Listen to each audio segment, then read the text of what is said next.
मावळातल्या प्रमुख बातम्या थोडक्यात आणि जलद।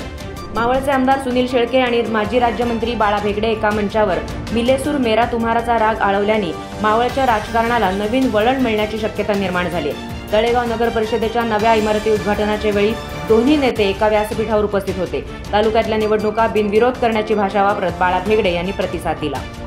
जिल्हा परिषद, पंचायत समिती आणि नगर परिषद निवडणुकीसाठी इच्छुकांकडून राष्ट्रवादी काँग्रेस अजित पवार गटानं अर्ज मागवले, अशी माहिती तालुकाध्यक्ष गणेश खाणगे यांनी दिली।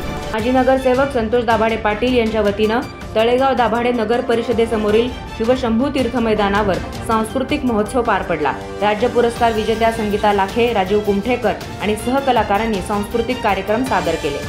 राज्य मार्ग परिवहन महामंडळ 8300 नव्या बसची खरेदी करणार आहे। सर्व प्रकारच्या बसगाड्या यात समाविष्ट असणार आहेत। मावळात अनेक भागात 60 ते 70 मिलीमीटर पावसाची नोंद झाली आहे। अरबी समुद्रात चक्रीवादळामुळे 30 ऑक्टोबरपर्यंत येलो अलर्ट देण्यात आला आहे। अवकाळी पावसामुळे मावळातल्या भात पीक काढणीत अडचणी येत आहेत, त्यामुळे पिकाचं मोठ्या प्रमाणात नुकसान होत आहे।